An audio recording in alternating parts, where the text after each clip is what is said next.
Saya tahu bahwa terlahir di keluarga yang kurang baik, tidak harmonis. Punya orang tua yang mungkin toksik, perkataannya racun, perkataannya tidak membangun. Punya orang tua yang menelantarkan kita, punya orang tua yang meninggalkan kita, tidak bertanggung jawab atas hidup kita, tidak mendidik kita dengan baik, tidak jadi teladan dalam hidup kita. Orang tua yang mungkin kasar, abusive secara kata-kata maupun perlakuan. Orang tua yang mungkin di depan kita selalu bertengkar dan membuat kita stres.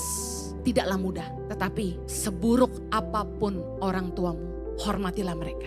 Jangan pernah merendahkan orang tua kita. Hargai mamah yang sudah melahirkan kita ke dunia ini. Terlepas dari itu atas keinginannya atau tidak. Ketahuilah bahwa seorang ibu itu ketika dia memutuskan untuk melahirkan, dia mempertaruhkan nyawanya.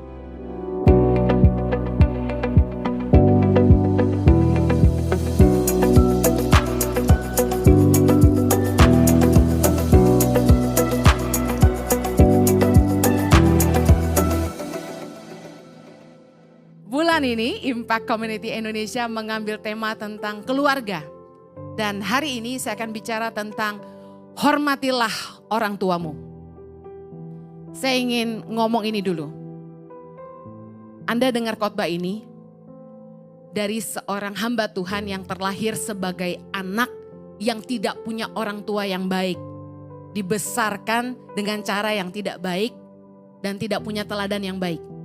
Tetapi saya mau bilang, hormatilah orang tuamu. Karena itu firman Tuhan.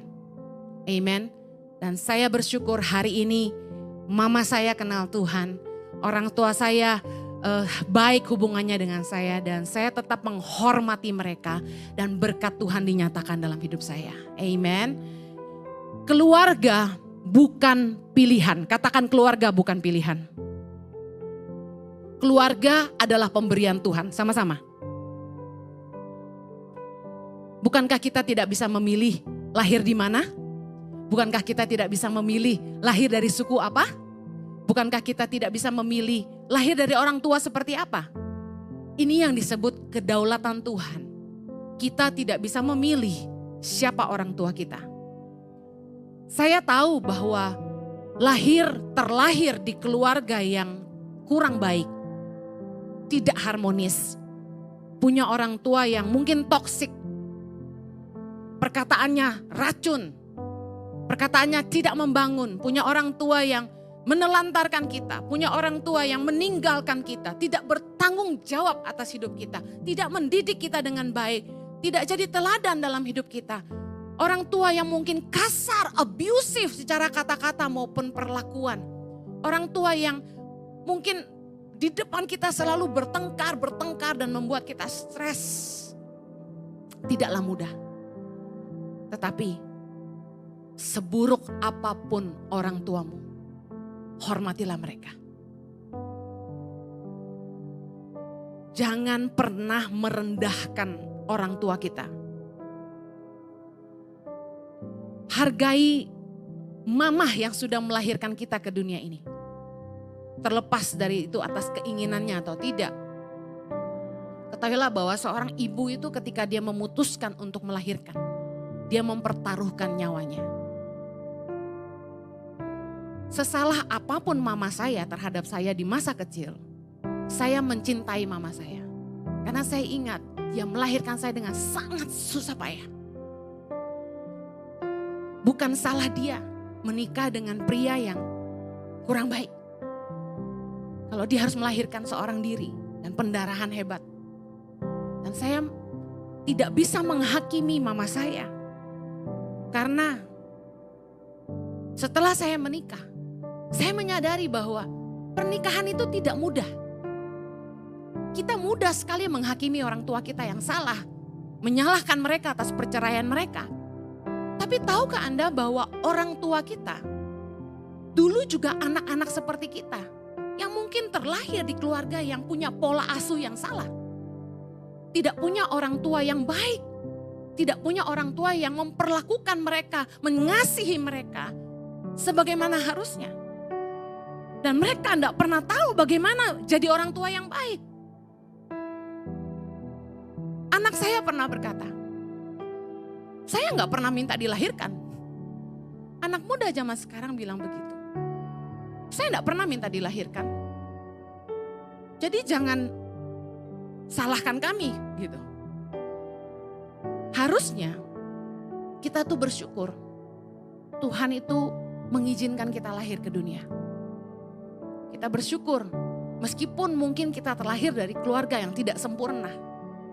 Ulangan 27 ayat 16a. Terkutuklah orang yang memandang rendah ibu dan bapaknya. Firman Tuhan jelas berkata, orang yang memandang rendah ayah dan ibunya, hidupnya akan terkutuk. Amsal 23 ayat 22 berkata, baca sama-sama. Dengarkanlah ayahmu yang memperanakan engkau dan janganlah menghina ibumu kalau ia sudah tua. Saya dan kakak saya gitu ya, kita dekat dengan mama dan kita suka joking around, bercanda. Kita suka guyon. Dan kadang-kadang mama saya bilang gini, kurang ajar yang ngeledekin mama gitu ya. Tapi dia tahu bahwa kami tidak bermaksud merendahkan, kami cuma joking around gitu ya. Tapi banyak kali ketika ibu-ibu sudah jadi tua, anak-anaknya gak hormat sama dia. Saya mau bilang gini, menjadi orang tua tuh gak ada sekolahnya, setuju? Jadi orang tua tuh gak ada sekolahnya. Apalagi buat kita-kita yang terlahir di keluarga yang gak sempurna. Saya ini menikah tanpa teladan. Gak punya orang tua yang sempurna pernikahannya, gak punya mertua yang sempurna pernikahannya. Waktu saya melayani di Australia, saya punya gembala yang tidak sempurna pernikahannya. Bayangkan. Jadi tidak punya panutan, bagaimana sih menjadi orang tua yang baik gitu buat anak-anak. Mungkin orang tua kita juga salah satu korban seperti kita. Kalau ada orang tua yang perkataannya selalu toksik, menyakitkan, saya bisa pastikan itu keluar dari hati yang luka. Karena hati yang sakit pasti mulutnya pahit. Kalau ada mertua atau orang tua yang perkataannya tuh enggak positif, kita perlu mengerti kenapa. Lukas 6 ayat 45 berkata, yang diucapkan mulut itu meluap dari hati. Orang tuh kalau mulutnya pahit, pasti hatinya sakit. Perhatikan istri-istri yang kalau ditanya suaminya jawabnya ketus, itu pasti ada sakit hati. Istri-istri yang terluka, mulutnya pasti pahit. Nah ini kalau tidak disembuhkan, akan jadi toksik. Bukan hanya bagi pasangan, tapi bagi orang banyak dan anak-anaknya. Makanya papa-papa, suami-suami, kalau pengen istrimu jadi mamah yang baik, yang mendidik anak-anaknya dengan pengajaran yang lemah lembut, pengajaran yang baik, Anda harus jaga hati istrimu. Amen. Jangan sakiti dia. Kalau Anda salah, minta maaf. Sama bapak-bapak, perhatikan yang ketus, yang negatif. Itu pasti hatinya juga pahit. Kenapa orang sulit hormat sama orang tua? Karena orang tua nggak mendidik mereka dengan baik, orang tua nggak membesarkan mereka. Ya. Bukan saya aja yang korban, banyak di antara kita mungkin yang orang tua kita nggak tanggung jawab dan nggak besarin kita. Ketika orang tua kita bercerai mungkin gitu ya, kita mungkin bilang gini, kenapa papa ninggalin mama? Kenapa mama tinggalin papa gitu? Kita gampang sekali menghakimi. Tapi bayangkan kalau Anda ada di sepatu mereka. One day setelah saya mengerti kebenaran ini, saya coba mendengarkan cerita mama saya dan coba mengerti keadaannya gitu ya. Membayangkan kalau saya ada di sepatu dia, mungkin saya akan buat keputusan yang sama. I'm sorry. Kita orang Kristen gak boleh cerai, tapi saya kasih tahu, nikah tuh gak mudah. Makanya kita gak boleh menghakimi orang tua kita. Sesalah apapun orang tua kita, ampunilah mereka. Amen. Tahukah Anda bahwa hormat sama orang tua itu rahasia umur panjang? Keluaran 20 ayat 12 berkata. Firman Tuhan bilang gini, hormatilah ayahmu dan ibumu supaya lanjut umurmu di tanah yang diberikan Tuhan Allahmu kepadamu. Kalau Anda ingin umur panjang, hormatilah ayah ibumu. Itu salah satu berkat dari Tuhan. Orang yang hormat sama orang tua, umurnya panjang.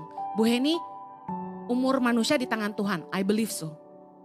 Yang mengizinkan kita masih punya nafas besok atau enggak tuh Tuhan, amin. Tapi saya baca firman Tuhan, bahwa berkat adalah bukan hanya umur panjang, tapi Tuhan juga memberkati kita. Banyak ayat lain yang bicara, kita akan diberkati di tanah di mana kita ada, kalau kita hormat sama orang tua. Nah, saya ingin share bagaimana sih cara menghormati orang tua. Yang pertama, jadilah anak yang membanggakan orang tua. Amsal 17 ayat 6a berkata, baca sama-sama yuk. Mahkota orang-orang tua adalah anak cucu. Mahkota bicara kebanggaan, prize. Sesuatu yang paling berharga, reward dari Tuhan adalah punya anak cucu yang membanggakan kita. Anak-anak yang bebal kata firman Tuhan dalam Amsal 17 ayat 25. Anak yang bebal menyakiti hati ayahnya dan memedihkan hati ibunya. Anak yang bebal tuh siapa?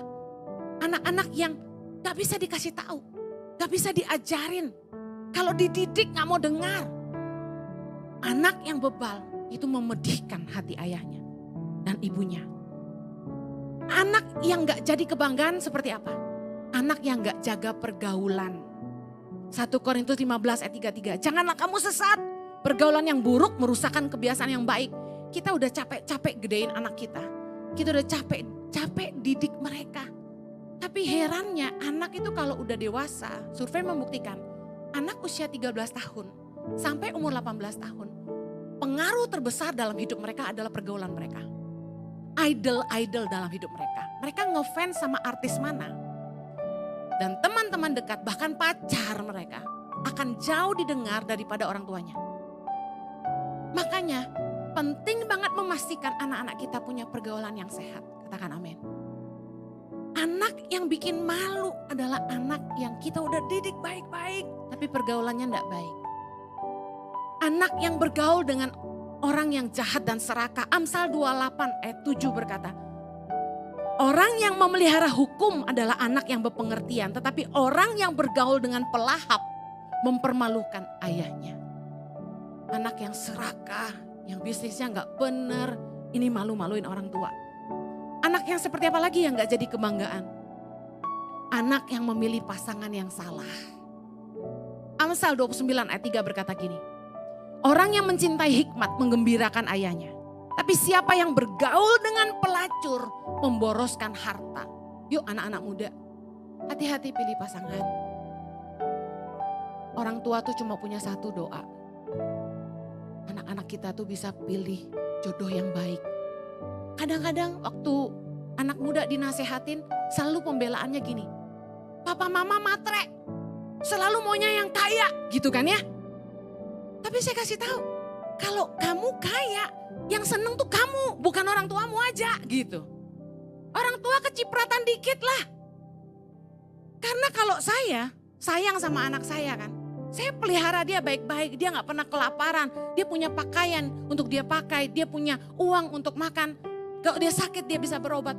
Bayangkan kalau kita harus melepaskan dia ke tangan suami yang tidak bertanggung jawab atas hidupnya, pedih gak hati kita? Kalau Anda ingin belajar menghormatin orang tuamu, bayangkan suatu hari kamu akan jadi orang tua, kamu pengen anakmu seperti apa? Saya belajar sejak jadi orang tua, sejak saya punya anak. Jujur, saya tuh dulu orang yang gak mau punya anak. Saya 2 tahun nikah sama suami saya doa Tuhan, saya gak mau punya anak. Karena saya takut. Kenapa takut? Kenapa orang takut punya anak? Karena punya pengalaman yang buruk. Melihat bagaimana banyak orang tua yang gak baik abuse anaknya. Saya paling marah sama orang tua yang abusive sama anaknya. Karena itu Tangan Pengharapan banyak menolong anak-anak korban abuse. Yang kedua, saya takut melahirkan. Karena saya dengar mama saya melahirkan saya segitu susahnya. Saya takut. Takut sakit. Kemudian saya takut punya anak. Karena apa? Karena saya nikah sama hamba Tuhan. Saya tahu punya anak gak murah. Punya anak itu butuh biaya. Tapi ketika saya punya anak, saya kasih tahu, Tuhan itu luar biasa. Dua-dua kali saya hamil itu tidak terencana. Kalau Tuhan mau kasih anak, kita pakai segala cara menghalanginya. Tuhan bisa kasih. Waktu saya melahirkan Axel di rumah sakit, wanita di sebelah kamar saya, karena kami cuma dipisahkan pakai hordeng gitu, di kamar emergency. Saya dengar pembicaraannya dengan dokter. Wanita ini pakai spiral, tapi hamil. Dan dia bilang gini, "Dok, anak saya cacat gak nanti?" Sambil saya dengerin gitu, saya sampai geleng-geleng. Tuhan kalau udah mau ngasih anak, lu berusaha halangin kayak gimana, ada aja satu yang gesit masuk. Jadi saya ngambil sebuah kesimpulan. Kalau seorang anak bisa lahir ke dunia ini atas kehendak Tuhan. Bukan karena pilihan orang tua. Karena itu hargailah anak-anakmu orang tua. Jangan disia-siakan. Kenapa anak sulit hormat sama orang tua? Karena orang tua nggak bersyukur punya anak. Anda tahu nggak betapa berharganya anak-anakmu? Sejak saya punya anak, saya menemukan sebuah cinta yang saya nggak temukan sebelumnya. Tulusnya cinta seorang anak sama mamahnya itu beda sama cinta papanya. Papa cinta mamahnya itu ada maunya. Ya kan, kalau suami udah bilang I love you kan? Apa tuh? Kita udah tahu mau apa gitu kan? Tapi anak tuh ya sayang sama kita dengan ketulusan. Dia tatap mata kita dengan kejernihan dan cinta yang tulus. Saya mengerti orang tua yang anak-anaknya sudah besar dan mungkin ngelawan tuh terluka. Tapi saya bersyukur Tuhan tuh gak jawab doa saya untuk gak punya anak. Tuhan kasih saya anak dan saya ngerti betapa kasih itu luar biasa murni dari mereka. Dan saya menemukan tujuan hidup ketika saya punya anak. Saya ngerti saya harus berjuang buat hidup saya. Saya gak boleh menyerah dalam pernikahan saya. Dan saya harus berjuang dan kerja keras untuk membesarkan mereka. Ada sense of fighting waktu kita punya anak. Kita nggak gampang menyerah. Saya kasih tahu punya anak itu suatu berkah. Buat pasangan-pasangan yang belum dikaruniai keturunan. Percayalah bahwa Tuhan punya rencana yang berbeda. Banyak anak-anak di dunia ini yang disia-siakan. Maukah Anda peduli sama mereka dan jadi orang tua buat mereka? Banyak anak-anak rohani yang butuh dibimbing sama kita. Begitu banyak anak-anak yang haus dikasihi. Sekarang saya punya anak-anak tangan pengharapan ada 7.500. Di Jakarta ada 87. Semalam saya baru melepaskan 18 anak yang akan diutus.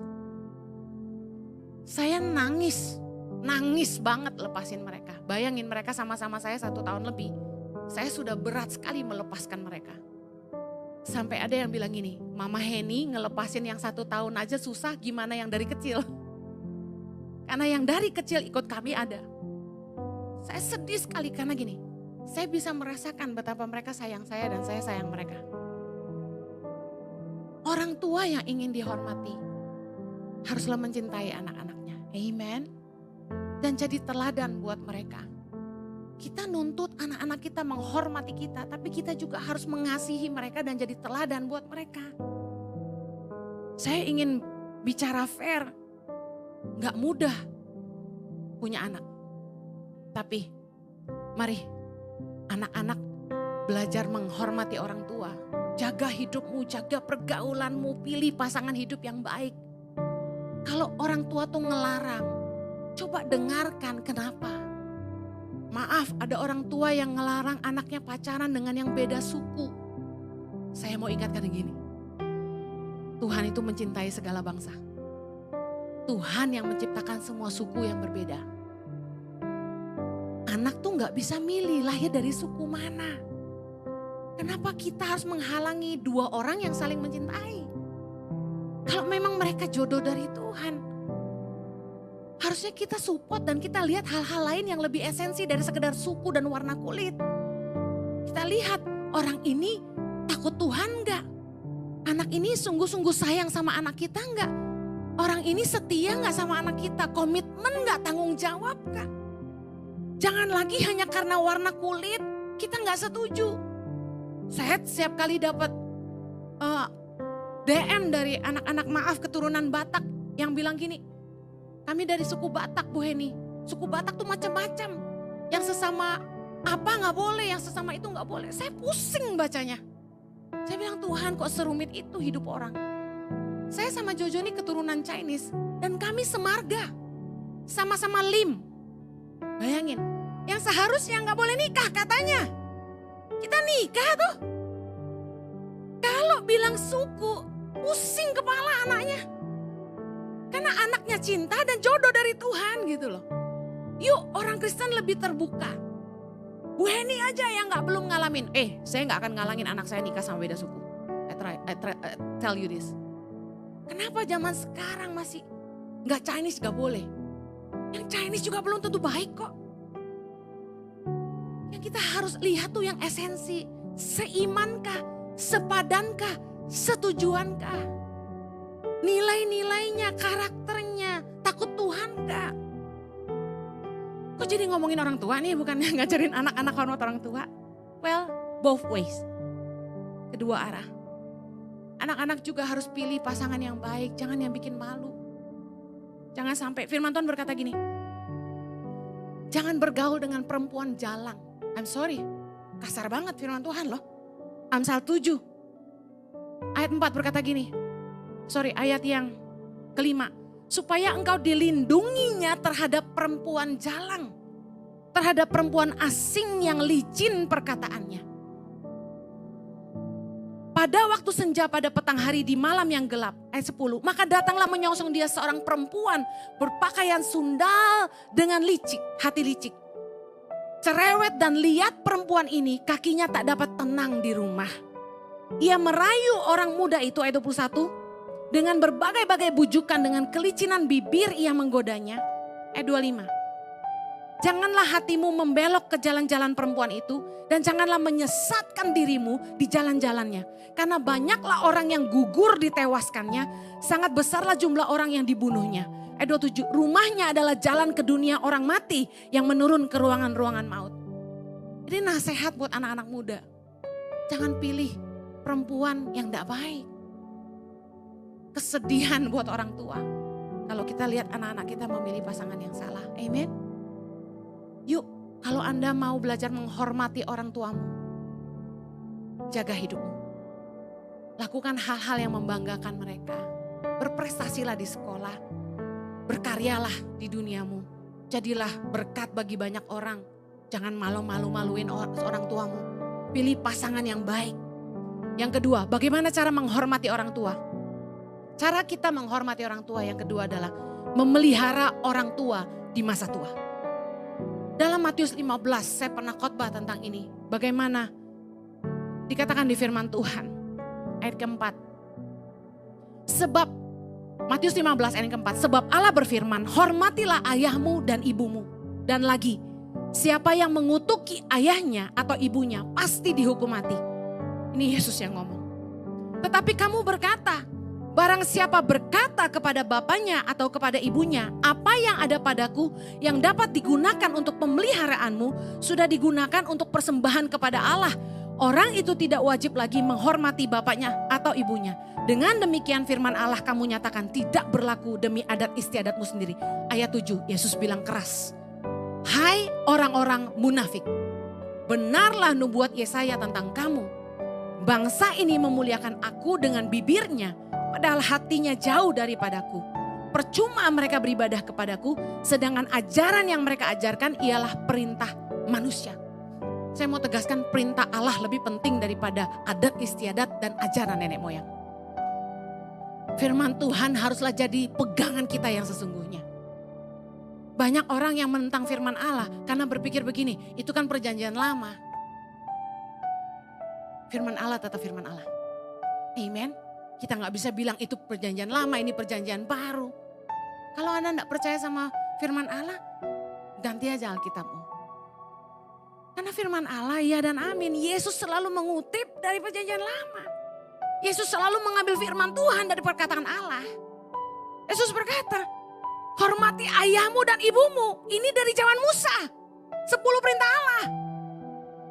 Tidak ada yang kuno dalam firman Tuhan. Firman Tuhan adalah ya dan amin. Kalau kita bilang gini, aku tidak mau memelihara orang tuaku, aku nabur aja di gereja. Benar apa salah? Salah. Yesus bilang, karena firman Tuhan berkata, hormati ayahmu dan ibumu. Berarti Yesus lagi ngajarin kita, memelihara orang tua di masa tua adalah ibadah. Amen. Ibadah itu bukan hanya sekedar Anda rajin nabur, pelayanan di gereja, rajin ke gereja. Tapi memelihara orang tua di masa tua. 1 Timotius 5 ayat 4 bilang gini. Tetapi jikalau seorang janda mempunyai anak atau cucu, hendaklah mereka itu pertama-tama belajar berbakti kepada kaum keluarganya sendiri dan membalas budi orang tua dan nenek mereka, karena itulah yang berkenan kepada Allah. Ini terjemahan Indonesia sedikit keliru, kita lihat dalam NIV, kita baca sama-sama. But if a widow has grandchildren or grandchildren, this should learn first of all to put their religion into practice by caring for their own family and so repaying their parents and grandparents, for this is pleasing to God. Saya terjemahkan gini. Kalau seorang janda punya anak-anak atau cucu-cucu, harusnya mereka pertama-tama itu belajar melakukan agama mereka, put their religion into practice, dengan memelihara atau peduli keluarganya sendiri dulu. Dan membalas budi orang tua dan kakek nenek mereka, grandparents, bukan hanya grandmother. Karena ini yang berkenan kepada Allah. Sekali lagi saya katakan, memelihara orang tua adalah ibadah. Sama-sama katakan. Banyak orang menjadikan kekristenan agama tapi tidak menghidupinya. Firman Tuhan ini mengajar kita, put their religion into practice. Yang artinya gini, agamamu itu harusnya dihidupi. Bagaimana menghidupi iman kita, menghidupi agama dan apa yang kita percayai. Yang pertama-tama kata firman Tuhan, urus dulu keluargamu. Itu nomor 1. Munafik sekali kalau Anda pelayanan ke gereja, tapi seisi rumahmu tidak kamu urus. Anak-anakmu tidak kamu urus. Kamu tidak peduli sama rumah tanggamu. Itu munafik sekali. Ada orang-orang yang rajin pelayanan.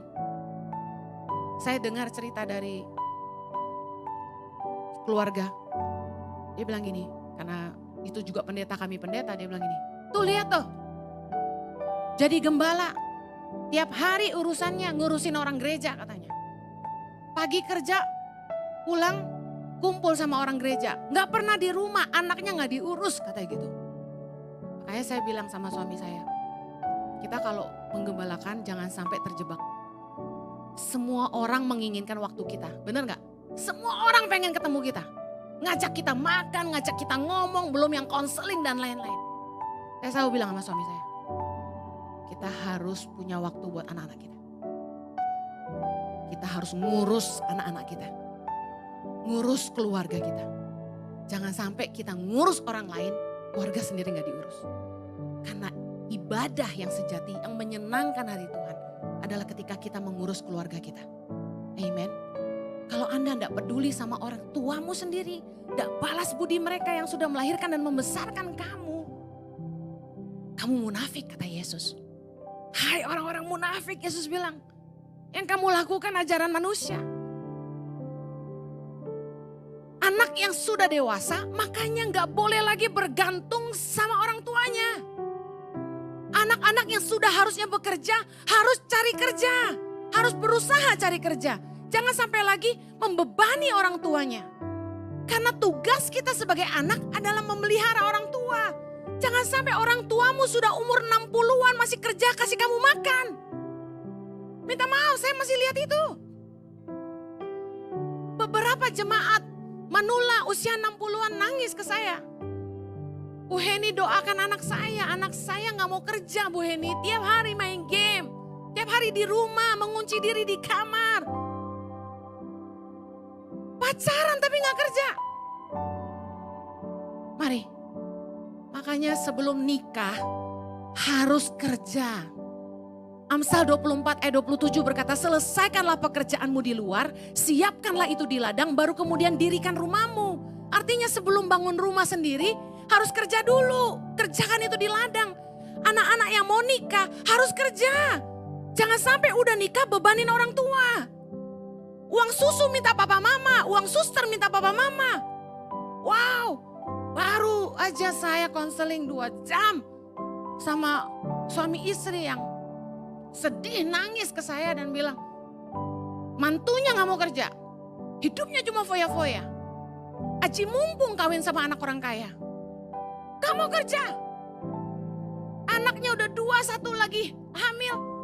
Enak-enak aja shopping terus, foya-foya terus. Dugem-dugem terus, istri gak diurus, anak gak diurus. Dan mertua yang kasih uang bulanan. Gak hormat sama orang tua. Kalau orang tua nasehatin, rumah tangga kok kayak gitu, kamu harus yang baik. Anakmu harus diurus. Jawabnya apa? Anak-anak saya.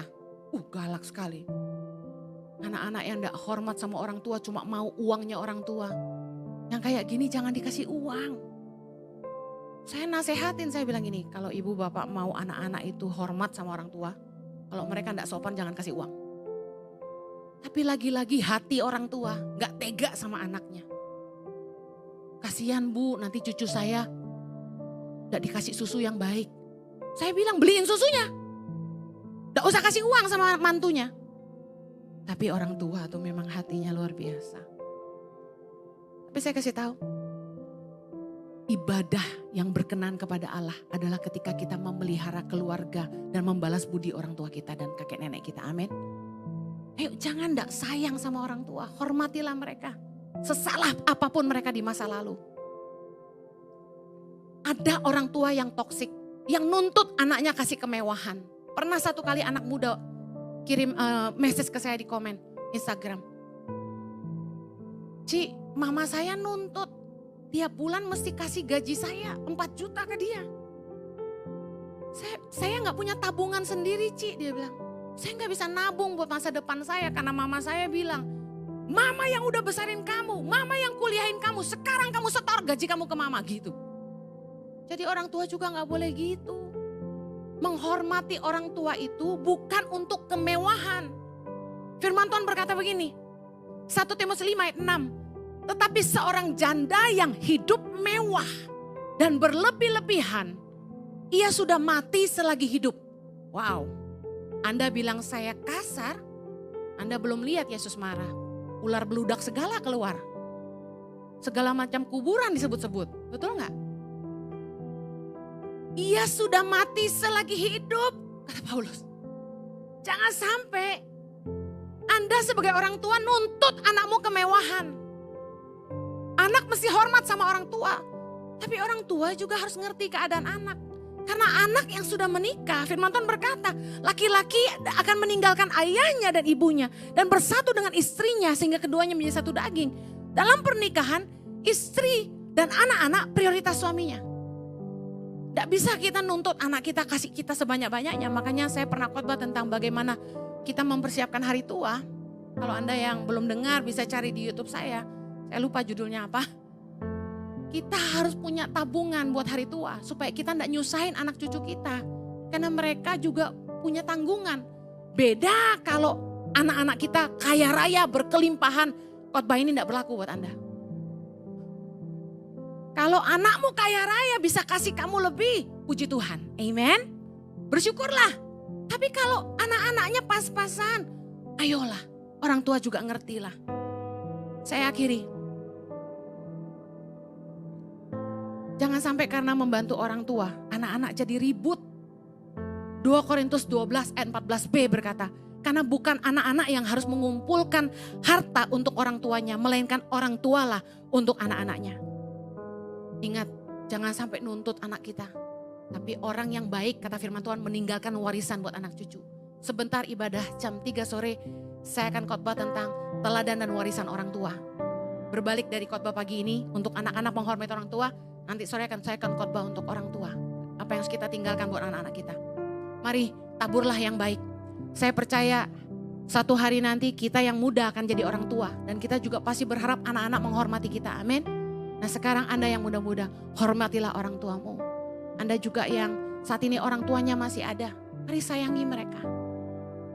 Galatia 6 ayat 7 berkata, apa yang ditabur orang itu juga yang akan dituainya. Saya sayang sama mama saya berusaha kasih senang dia dengan apa yang saya bisa, semampu saya. Dan saya bersyukur sekali punya suami yang sayang mertua. Dan saya juga selalu bilang sama suami saya, yuk apa yang kita bisa kasih buat papa mamamu.